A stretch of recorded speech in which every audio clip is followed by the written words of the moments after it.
Hi, guys. Welcome to the Marketing Rizz Podcast. I am your host, Crispino, and today we are joined by Cindy Tien from Singapore. Cindy is an EQ Maven who unlocks the key to your team's personalities and behaviors, revealing the underlying causes of burnout, overwhelm, and disempowering habits that may be holding operations back.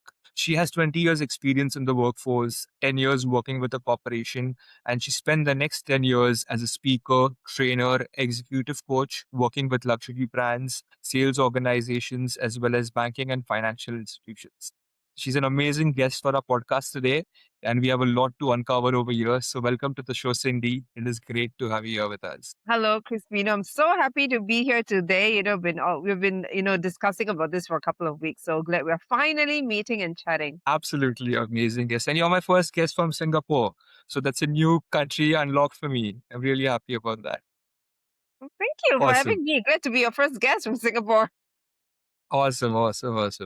So yes, Cindy, if I'd like to hand over the stage to you. Maybe you could introduce yourself, tell us a bit about yourself and what you do and any current projects that you're working on. Certainly. So I'm a speaker, trainer, and executive coach. I work primarily with corporate clients. I'm certified speaking professional. I've been doing this for 13 years, like what you have done as well in your industry. So I do corporate speaking engagements. Client engage me and I go there to do lunch talks. Some clients engage me to do full day trainings. And then I also do one-on-one executive coaching. Essentially is to help people to break through their invisible barriers so that they can elevate their influence. So that's a short on what I do professionally.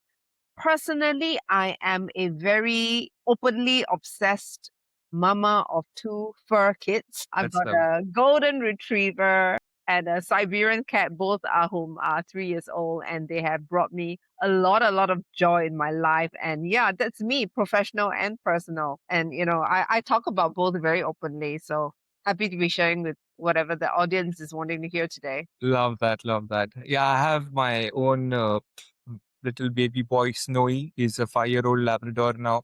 But I Oh, know the joy he brings me, especially after a long day of maybe staring at the laptop for 12 hours when you go and he hugs you. And the love that they give you is like life changing, right? yeah, totally. I actually cannot imagine my life without animals anymore. I'm like, I Yes, need I to have know. animals in my life, They just bring a totally different energy, different Yeah. different type of emotional regulation to your life. And it's Yeah. beautiful. And I got Snowy very late. I got him like when I was 33 or something. And yeah, I just wonder why did it take me so long? I regret my early days not having a dog or a pet. Is it your first Yeah, it's dog? amazing. Yes, Is your first dog? Okay, so you didn't know what you were missing until now. exactly. Yeah. And now I can't think of it. I don't know if I should say this or not, but I already sometimes think about what if when he's not there. I don't, nobody can replace him for me. Yeah. And I sometimes think about, when he's not there, what will I do without him? Because I know their lifespan is about 10, 12 years. And that kind of puts me in a spiral. And I'm like, oh my God, so he has only another 7 years. So I want to take him I to Goa. know. I want to travel with him. I want to go to the beach. A lot of things we have to do together as well. Yeah. I totally feel that. It's like even the thought of it already breaks your heart, right? So much. You're Yeah. really looking at things like, it's very weird on IG or Facebook. Whenever you look at something and everything starts popping up the same topic. So I think I was watching, this lady was just sharing about how she had to deal with a dog passing away. I was reading that, watching a video, and then Yeah. everything about dogs' death started popping out. Oh my Like how do God. you keep your dog's urn? How do you keep their Yeah. hair and all that? It's so heartbreaking, but I That's guess there another are rabbit things hole. out there for us to remember them in a very special way. Yeah, I totally feel Yeah. you. I totally feel you. A dog is irreplaceable. Yeah, absolutely. So coming back, Cindy, you also spoke about you speaking. So do you speak all over the globe or only in Singapore right now? Primarily in Singapore, I'm born and bred in Singapore. We do have clients that engage us to go to different parts of the world, and I Yeah. also do work with speaker bureaus. So I do work with a speaker bureau in Australia. I work with one in New Zealand. And I'm going to work with one very likely from the US as well. So what they do is if they have clients there, they pull me over as well. But a lot of the work that I've done has been primarily in Asia Pac, and for other countries like the US or the UK, it's primarily online. But yes, I speak to quite a global group of audience. That, love that. Of course, it just struck me. One of my other guests who had come on the podcast, Ramon, he's from New York, New Jersey, and he was about to come to India and he wanted to kind of put up a show, and we spoke about it a bit, but it kind of, the conversation stalled for that moment, but we will definitely pick it up again. So I was just thinking, if you suppose put up a show, you would be an amazing guest as well for that. Oh, yeah, yeah, yeah, certainly. I mean, it's always nice to sort of collaborate with like different speakers, come together and create an event. Yeah. And it looks like this is something quite huge in India, isn't it? It's still very new market in India because we have a lot of entrepreneurs over here in Bangalore, in Hyderabad, in Mumbai, in Pune, Delhi. But we don't have any such thing on personal branding or we have events. We have a lot of events, but they're very small scale. And I attend a lot of these events myself, and I don't really like the quality of these events, if I'm being very honest. And I've been in Australia for 5 years. I've seen the level when a Gary Vee comes on stage or throws cash, like, I've seen international speakers speak, and it gave me goosebumps when Gary Vee was speaking because he's like my role model in marketing. I almost had a tear in my eye. And like they're so motivating, and I want to get that to India as well. So maybe someday we'll definitely do that.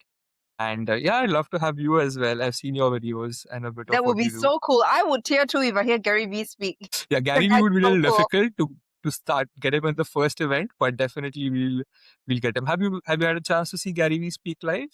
No, I haven't. I mean, I've only watched countless videos of him. Yeah, Very straightforward guy, sharpshooter, fast yeah, pace, yeah. but very inspiring at the same time. He's got a very strong and deliberate brand of his own, I must say, that I don't think Absolutely. anybody is anything Yeah. like him at all. Yeah, he's very motivating, and he was one of the reasons why I got into digital and I was able to kind of find my way because of him.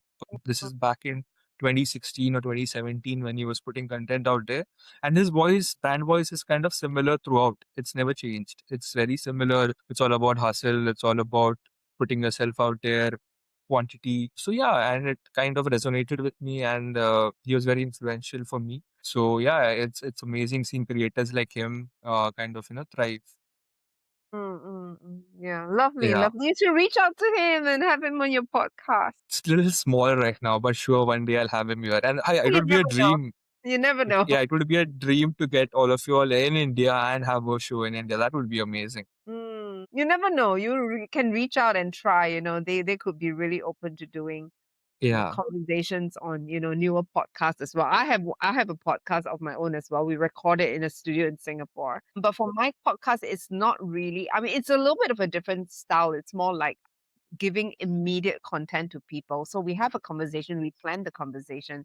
It's not really like an interview, but then whatever we share, it's really like bite-sized tips and wisdom. So it's a different strategy altogether. love that, love that. But I love any of these kind of platforms or any of these kind of content that would help someone out. And that's the idea for my podcast as well, to basically create content that can help other entrepreneurs. Maybe someone looking at this podcast might get inspired looking at you, or maybe you might get a client. A couple of people who've come on the show have got clients because the videos went on LinkedIn, and they Mm, are potential clients, saw it and then pulled the trigger seeing the video. So you never know, it can help you in many ways. So I love this energy that this podcast brings. And I'm getting to connect with someone so lovely from Singapore. Where would that have been possible otherwise? yeah, exactly, exactly. So thank you for reaching out. And I'm glad we are having this conversation and enjoying this short moment of time together, dog lovers at the same time. Yeah, so Absolutely. glad to be Yeah, here. amazing. So Cindy, you wrote this book called Inside. So I'd like to ask you, what made you write this book and what is it about? Yeah, certainly. So thanks for asking me that question. This book was published sometime in November 2025 last year. I still cannot believe that the book has already been out. By the way, I took 7 years to write this book, just so you know. It's not a overnight affair for sure. It took me forever and ever to write it. To answer your question very straightforwardly, initially I wrote the book because I wanted to build a speaker brand. My mentor said that, if you want to be a credible speaker, you need to have thought leadership of your own. So I told myself, gosh, what thought leadership do I have? I don't even have thoughts of my own. Okay. So at that time, I went to my mentor and was building this speaker brand. And then he said, but Cindy, your stories are so transformational.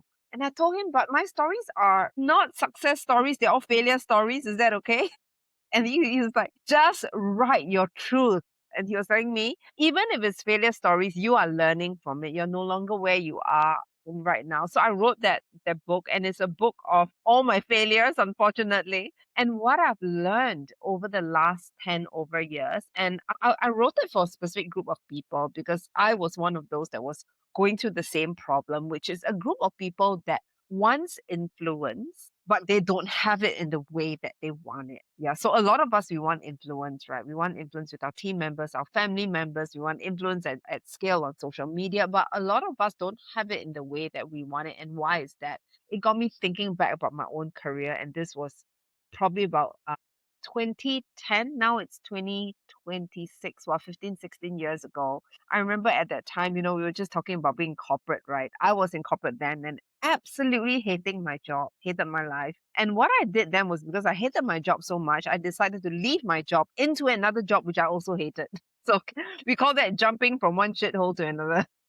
So in Yeah. that shithole, and I was the sales director, and we were at actually in Bangkok for a sales conference. And I remember feeling so lost, so lazy, so unmotivated, sitting at the hotel room. And at that time, I also had a boyfriend whom I thought was going to propose to me, but he decided to break up with me. So I was really in like the trenches. I remember looking up at the ceiling, smoking like a chimney.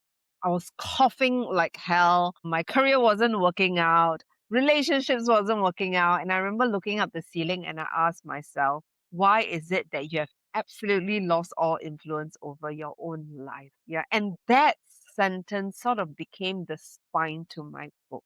Yeah. So I was asking myself the same questions, right? Why can't I get myself to do what I should be doing? Why am I losing control of my life? And why am I not respected? Yeah, so a mentor, thankful for mentors at that time, eventually sort of pushed me into a coaching program that confronted so many things about myself. And that's when I finally saw the pattern of my own life. Yeah, that I've spent a lot of years polishing the outside of my apple while the inside was just totally decaying. So that was really sort of the beginning of this whole story. There's so much genesis to it, right? Mm. So, Cindy, you spoke now a couple of times. You mentioned the word mentor. I'd like to ask you how important is having a mentor in today's world, especially when you're trying to give a shot at entrepreneurship or start something of your own? I cannot overemphasize the importance of mentors. I've had so many in my life. And I think the first mentor, the true mentor I really had was the one who told me, Cindy, since you're so unhappy with your life, what are you going to do about it? It's just asking me a very simple question like that. And she was the one who pushed me to join that 3-day program, with open up my eyes to and everything. Even in my building my speaker's career, I've had at least 3 to 4 mentors who have given me a lot of, number one, very, very solid feedback, very honest, very constructive feedback that I otherwise wouldn't have known. They've opened eyes to my own blind spots, which I wouldn't have seen. And they've also opened up doors to many, many opportunities. So I would say, to everyone, get a mentor, get a coach. I think the main thing is to build relationships with people who are smarter than you. And it's very possible that even at a younger stage of our lives, we have nothing to give back, right? But there's actually a lot you can give back in terms of doing some work for them, supporting them whenever they need you to. But yes, I cannot emphasize enough. I think mentors and coaches are so critical. If you are somebody who is very into personal development and growth. Yeah, absolutely. No, I agree with you on that 100%. I've seen how it has helped me in my life as well, getting a mentor, or you don't have to term it as a mentor, but somebody that you look up to and, you constantly go for advice. And you could have multiple mentors as well. But yes, Yeah. definitely having someone who's walked that path before you definitely helps because they kind of save you the time from you doing it, failing, and then learning. They kind of show you the pitfalls before you jump into them. So that's very helpful. So I was Mm. going through your website, Cindy, and I noticed you spoke about the BS framework. So could you speak a bit about the BS framework, what it is, and how do they trap leaders? Certainly, certainly. So my book is called Inside Breakthrough Your BS to Influence Yourself. So when I first came up with this title, a lot of people were like saying, Cindy, you're so rude when you put the word BS on your book. So it's not meant to be that rude word, although it can be interpreted as that. So in my book, I kind of break the BS down into 3 different types of BS. So I call this the BS cocktail. Yeah, the first BS is really like what I mentioned earlier, the blind spots, the things that we cannot see about ourselves, but everyone else can. Yeah, so maybe for for me, my blind spot could be, hey, I'm somebody who cannot take pressure very well. Every time difficult things happen in my life, I bolt. Yeah. For a leader, it could be somebody who thinks that they're being efficient, fast, and direct, but the team experiences them as being very transactional, bad listener, and lacking self-awareness. Nobody is saying it, but everyone feels it about this leader. And because they're senior, and nobody tells them, it's dangerous because they live with this blind spot being blind to them. Yeah. The second BS is what I call the belief system. So it's the invisible scripts running our lives, the shoots and masks that we've inherited over the years. Some of these belief systems serve us well, but there are also some that cage us, right? So, for example, it could be a high performer who's unconsciously addicted to work. And the belief, is that I'm being productive, but underneath is if I'm not productive, I'm not worthy. So they overcommit, they chase the next achievement, they work all weekends and they wonder why they are so tired and why they're so jaded. I used to struggle with that as well. Entrepreneurs, typical. And then the last BS is I call them the bull stories. And these are the lies, the excuses, the justifications that we tell ourselves to avoid discomfort. Yeah. So for somebody, it could be struggling, for somebody who's struggling to cope during crisis. And I was one of those people who struggled to cope. And sometimes we get into bad habits like binge drinking, numbing out with the AI and social media. And it could even be, bad habits like, pornography, things that are not healthy for you. And then they tell themselves things like, oh, it's okay, I'm just relaxing. So I call this the bull story, the lies that you tell yourself. So the dangerous part about this is that your blind spot, something you cannot see. So that endangers you, right? You step into a puddle, you don't know it's a puddle. Your belief systems will limit you and put a cap, and your bull stories will lie to you till you hit the rock bottom. So I believe that self influence is the brutal honesty to see your BS clearly and the courage to do something about it. That's lovely. So while you were speaking, Sari, for a lot of the frameworks that you mentioned, different people in my mind came up who I could relate to every framework that you mentioned. So now suppose if there's someone who wants to implement this framework, how could they get started with that? Besides, of course, contacting you on LinkedIn and connecting with you. Mm, mm. How can somebody apply these frameworks to better themselves in their lives? So I would say a big part of this is to, like what we talked about, get a mentor or get a coach, right? I do believe that. So a big part of this is the self insight and self awareness, which we were going to talk about anyway. And a lot of people, they think that they know themselves, but do they really know themselves? I mean, we all think that we know ourselves, right? We all live. I'm 40 over years, so you are probably in your 30s. We all think we know ourselves. And there was a survey research done by this organizational psychologist. Her name is Tasha Urich, and she interviewed 5,000 people as part of the research for her book and came to the conclusion that 95% of people think that they're self-aware. But the truth is only 10 to 15% of people are truly self-aware. And in order for us to be self-aware, we have to do things like reflect. We have to do things like do assessments, psychological assessments. We need to get feedback. We need to take the time to slow down. Yeah. And very often people don't even realize their own BS until they intentionally do these things or they get into and this is very typical of human beings that we tend to only start to realize our BSs when we go through a very significant emotional experience.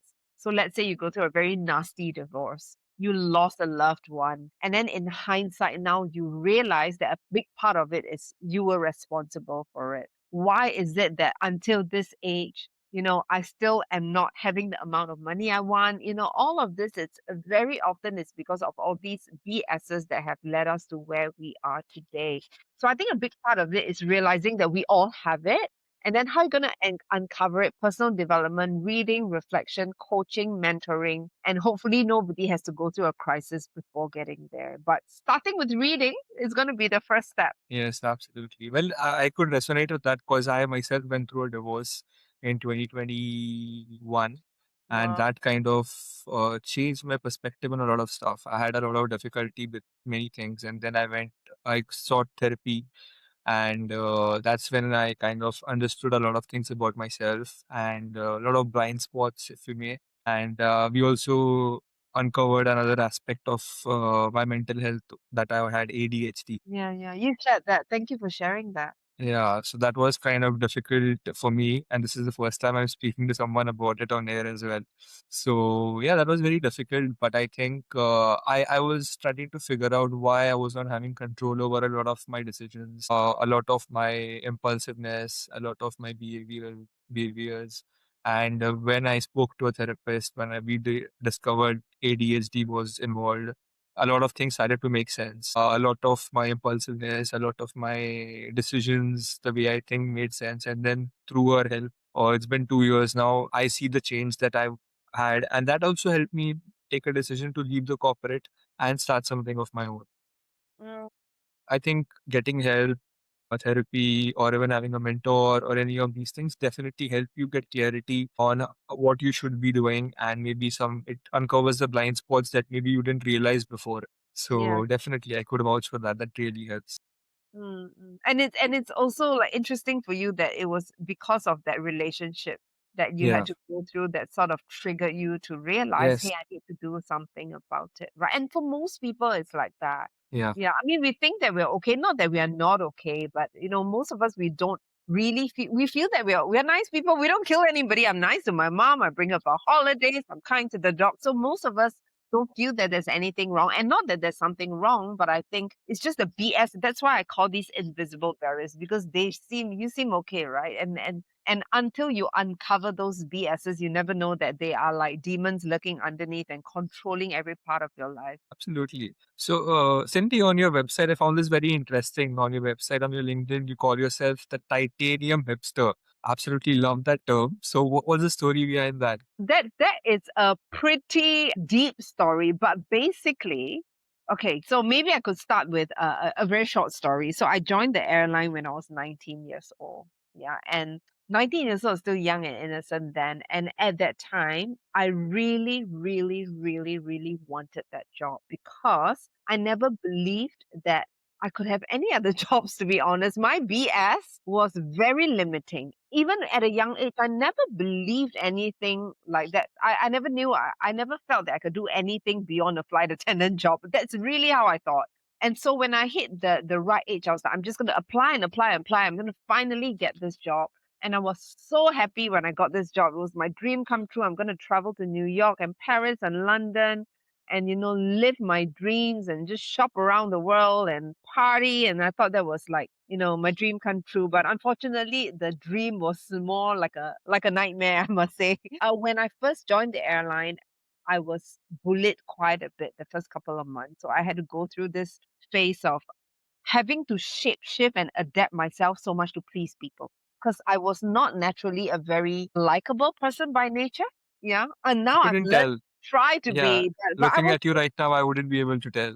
thank you, thank you. I mean, but those days I was young. I mean, I was just being my normal, my raw, authentic self. So I got bullied a lot, and I realized that hey, in order for people to like you and to survive, you have to learn how to please people. So I think that was Yes. the first BS that kind of came into me. But because my natural self is I'm a little bit of a rebel. So in Mm. order for me to shape shift, it was very exhausting. I feel like I'm performing and putting up an act all the time. So after every flight, in order for me to regulate myself, I would drink beer. At that time, I was also struggling with a lot of self-esteem issues.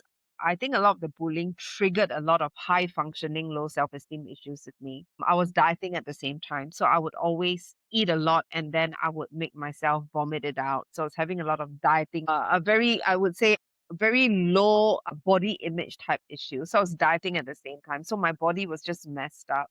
I was also, unfortunately, at a young age, dating somebody whom this person is not a bad person, but because he had his own childhood trauma, I had my own childhood trauma. We ended up trauma bonding and we were just causing so much misery to each other. We will go party, we will drink until we'll get drunk, and then we will fight. And then after we fight, we'll make up again. So, can you imagine that life? You're drinking, you're Sounds dieting, fun though. fighting. Yeah, it's fun, but it's so crazy. And I was so messed up. And because of all of this stress, it created horrible insomnia in me. So then from the one beer became three beers to a bottle of wine to a bottle of whiskey, a bottle of whiskey to sleeping pills mixed in. And my personal record was actually half a bottle of whiskey, Johnny Walker, and 8 pills in one night. And I just blacked out for 24 hours. And I remember I was in Copenhagen at that time. I woke up not knowing which part of the world I was at. And I could still go shower, put on my makeup, and told myself, it's no big deal, Cindy. It was just one night. Yeah. So it was so dangerous. And this went on for a couple of years until I started feeling pain in my legs. To cut the long story short, I saw many doctors, eventually landed at an orthopedic surgeon. And he told me that you are now diagnosed with a condition called avascular necrosis, which is basically the degeneration of my hip joints. So he told me that, and at the time I was 25 years old. Yeah, he told me that, Cindy, your hips have totally degenerated. You're on stage 4 of your disease, and you now have the hip joints of a 90-year-old woman. For 1 year, I did nothing. And eventually we saw another doctor, got a second opinion, and this doctor told me that, the only thing I can do right now for you is to do a total hip replacement for you. So he basically cut off my diseased hip joints and put in titanium implants in there. So I have been living with titanium hip implants for the last 20 over years. And I'm not really supposed to run for the rest of my life. So don't ask me to run after the bus, nor do yoga, but I can walk really fast and I can still dance. You can So still that's kind of dance. where I am. That's I okay. As can, I long as can. you can I can do dance. squats as well, just not too low. Fair enough. Fair enough. Yeah, That's so that's lovely that's though. the whole story, and I never thought about sharing this story until because I was 20 over years old when that happened, and I Yeah. only started talking about this in my late 30s. So for 10 over years, I didn't feel that anyone cared about this story. It was only when I was in my late 30s, I was building my career, and then that's when a lot of my speaker industry friends and mentors said that that is a very powerful story that you have to share. That's how it That's kind of came into it. amazing. That's amazing, Sandy. And I can relate to you on many fronts as well because I've had my own episodes with addiction and blackouts. So I like to ask you, how did you decide to put yourself out there? Like, what made you do that? And weren't you afraid that people will judge you or what they might say about you and that might affect your business or your work negatively? Mm. It's so interesting that I wouldn't, never say never, but especially for the last 5 to 8 years, I think I have not been so worried about people judging me anymore. And I think a big part to it is because I have come to terms with all my BSs. Yeah, I am no longer, for me, I'm no, of course, there are still things that I struggle with. No one's perfect ever. But I think I've come to terms with a lot of my bullshit. Yeah, a lot of my belief system, my bull stories, and my blind spots. I feel that I've worked through them. So what I've done along this inner work journey is to shine a light on my BS, not to shame it, but to put a spotlight on it so that you can work on it and do something about it, and it doesn't scare you anymore. So for me, it's super liberating to talk about my BS, to put it out there, to realize that this is a problem that I still have, to be consistently working on it, and to be able to share the areas that I have, in a sense, had some breakthroughs, and those areas that I'm still working on it and I'm learning bit by bit, even with things like, I've been married for the last 11 years and I had marriage problems for the first 10 and a half years.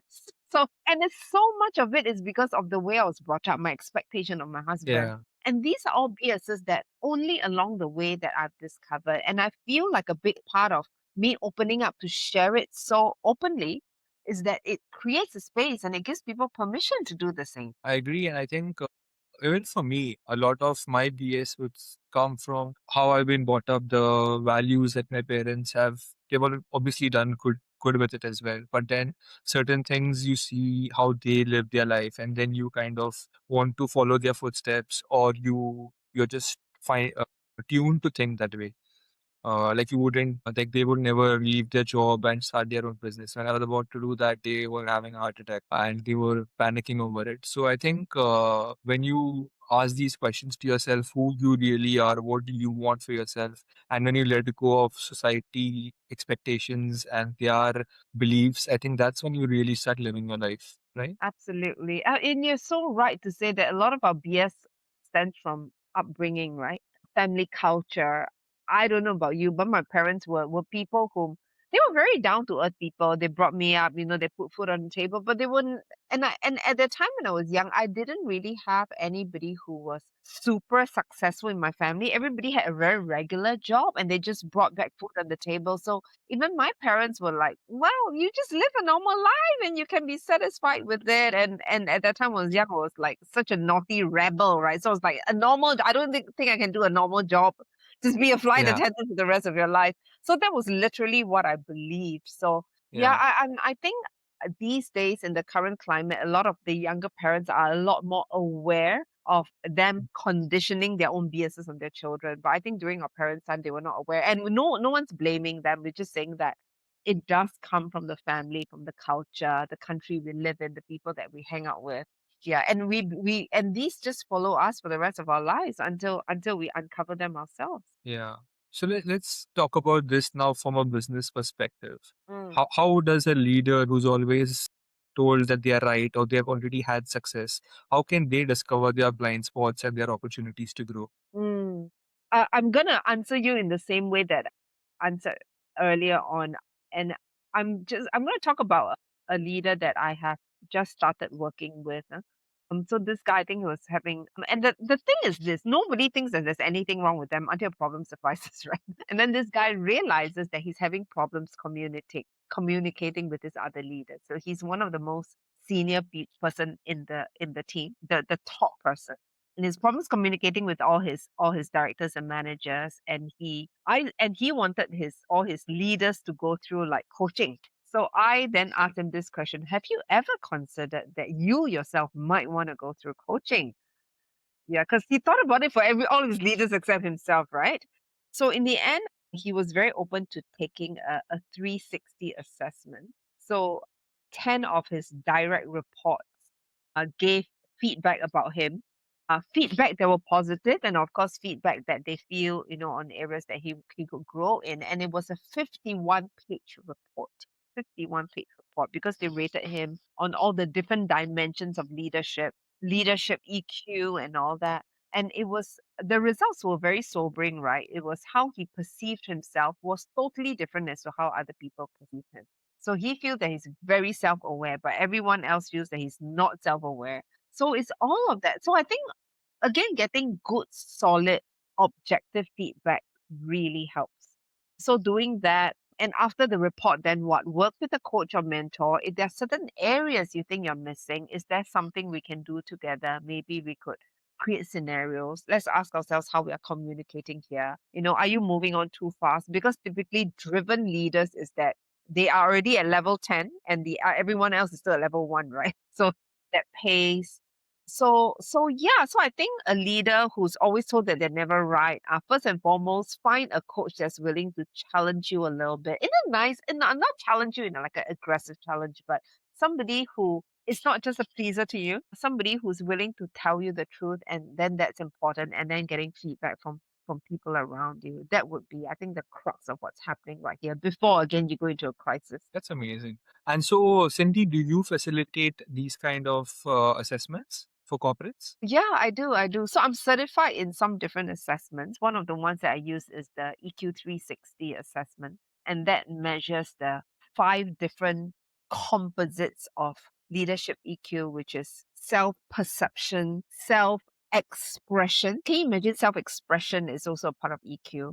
They measure decision making, they measure interpersonal skills, and they measure stress management. And within these 5 composites, every composite, there are another 5 more sub composites. So the measurements are very detailed. And the report that you get, it's really quite eye opening. And yes, I do that for corporates for one-on-one coaching. Or some clients, what they do want to do is that they get their entire team to take up to do their report, get a report like that. But it's not a 360. It's usually how they rate themselves, and then they can measure themselves against the composites and the competencies of EQ. Amazing. Because a lot of my audiences are startup founders, entrepreneurs, C-suite leaders, Mm, managers. So I'm sure that this episode will definitely help them a lot. And if they want to reach out to you, they can message you on LinkedIn and absolutely. you could get something going. So finally, Cindy, before we end the podcast, I'd like to ask you, a quick couple of questions. So, what do you think about burnout now because of social media, because of Gary Vee saying you got to publish 10 pieces of content in a day, because of all AI, the amount of noise and the amount of quantity that's there out there is a lot. So, how does es- like know how much to invest their time in something and to avoid burnout? And what's your take on the overall burnout, the term burnout? That's one of the chapters I wrote in my book, yeah. So my book got 10 chapters and that's one because I went through it and in every chapter I talk about my own story and a second person story. I see burnout as something that is very personality driven. And from what I've noticed after working with clients, the three very common types of personalities that are more prone to burnout would be the first one, the people pleaser, because they want to do everything for people, right? I'm doing for you. Can I help you? I'm going to stay back. I've got I empathy. used to be I'm that. going to care for you. Used to be that as well. So a Yeah, lot of us have some of these inclinations, right? So because of that, we go out of the way and we want to be seen as a good person. That's a part of us. So the identity and and this kind of like we put on this identity of I'm a nice person. So you take on that. So then you go out of your way, you stay late, you help people, and the struggle is not being able to set boundaries, especially if you're a nice person. Yeah.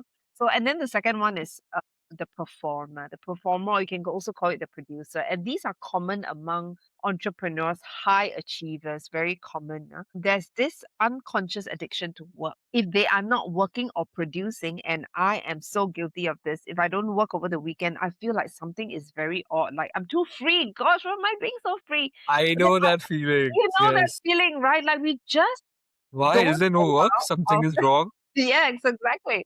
We just don't allow ourselves to have like rest. You feel guilty when you rest. I think that's like a telltale Yes. sign. Like I sleep a little Yes. bit later, I'll be like, oh gosh, how can I sleep so much? I'm wasting my life. I've got so much work to do. I've got social media posts to write. And it's Yeah. like even now with AI, I know a lot of people are saying that it helps you save time, but come on, let's be honest. You still have to learn how to work the AI, right? It's not going to be a straightforward thing. You're not just asking a question and prompting. You have to learn step 1 to step 5, and it takes energy. And now, because AI has made it faster, so before you would publish one post a day, but now because everybody else has increased their number of posting, you have to publish 5 posts a day just to Exactly, stay in competition with them. So it's not exactly, really helped us. It's exactly. just increased productivity and a lot of noise. Totally. And when does that ever end? It doesn't ever end, right? And you go like, when is enough?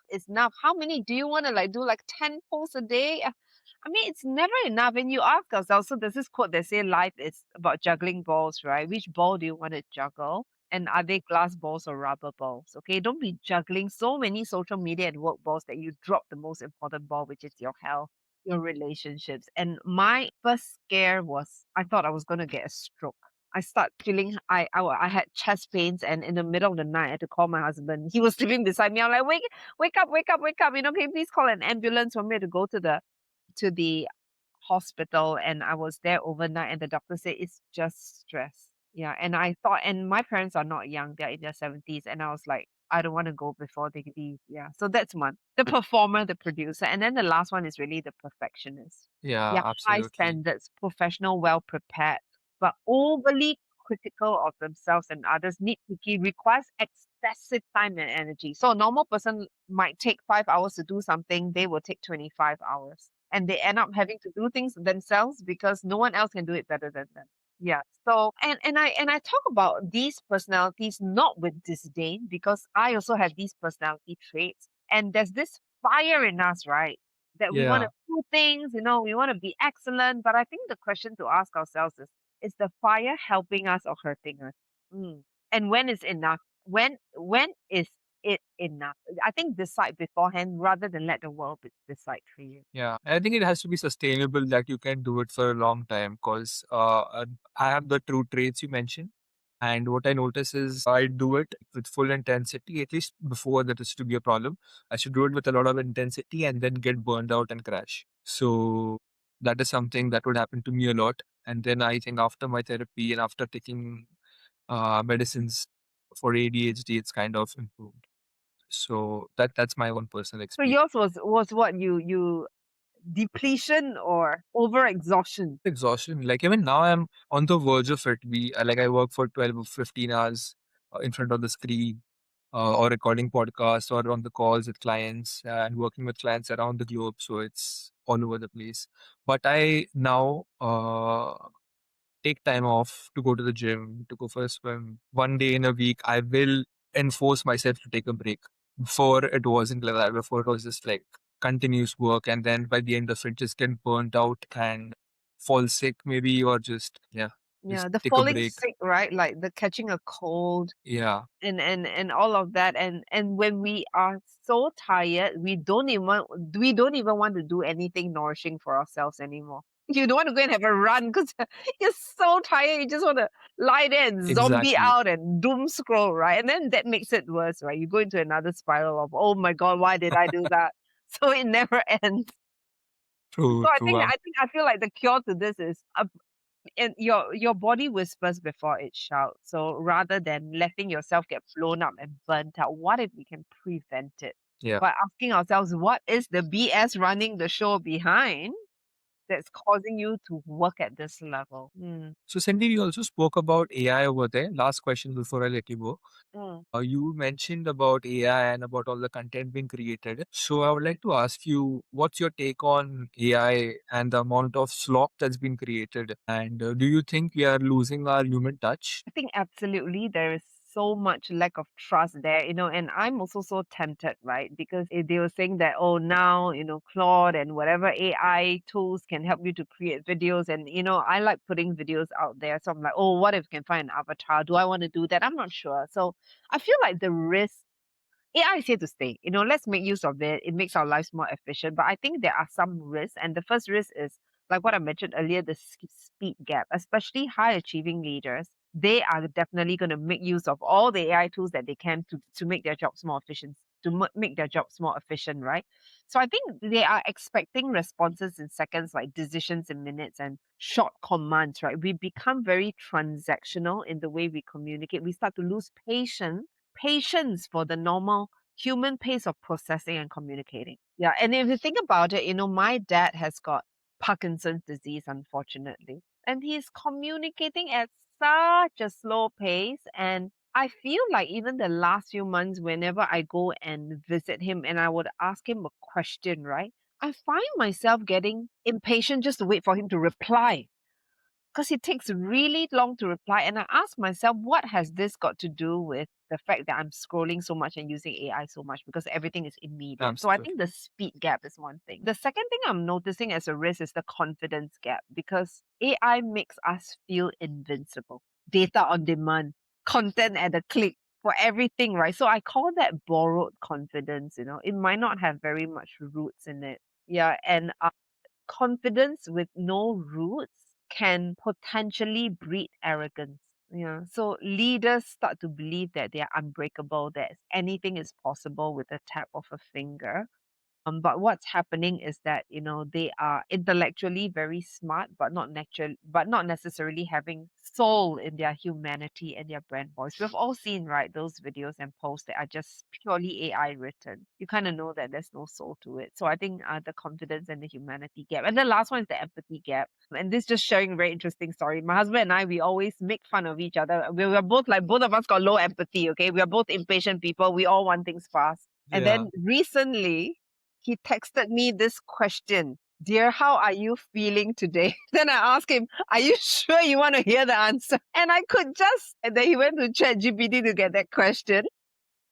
You should have copied a answer from ChatGPT and pasted it back to him. Okay, so this is when we start to, okay, there's nothing wrong with that if you truly want to have a little bit more empathy, but then make Yeah. sure that you're feeling it before you ask that question, right? If you're just literally copying and pasting and you really don't care, you don't want to listen, then come on, then and people can feel it, right? So immediately when he asked me Yeah. the question, I knew that it was a number one AI generated question. And he was just asking me for the sake of asking me because my wife keeps telling me I'm low in empathy. So then that created another fight, right? I'm like, why are you doing things that you're not sincere about? So Why are you getting ChatGPT between exactly, us? exactly.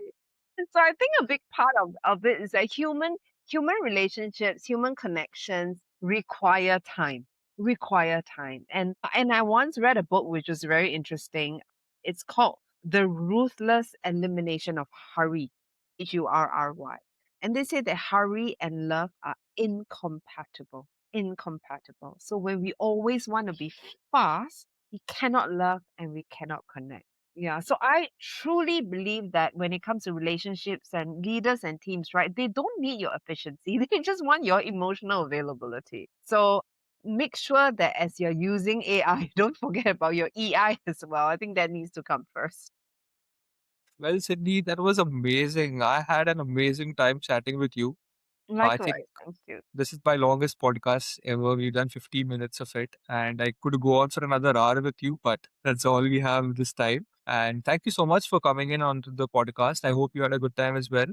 I did, absolutely. Thank you for being very engaging and being such a good conversationalist. I've really enjoyed this session with you. Awesome, awesome. So, Cindy, if there is anyone from my contacts or anyone who watching the show who wants to get in touch with you and work with you, how should they reach you? Certainly. So you can reach out to me on LinkedIn. I'm there quite a lot. You can reach out to me on email. It's cindy@cindytien.com. Yeah, send an email to us, reach out to us on our website on LinkedIn. I'm sure one of us, either myself or my assistant will be able to respond. I'll put down the links for your LinkedIn, your website, and your email in the description of the video. So anybody who wants, they can message you, or you can message me, and I'll set up a meeting with Cindy. Sounds Awesome. good. Thank you so much, Cindy. It was lovely having you. Enjoy the rest of your evening. My pleasure. And thank you so much, Christine.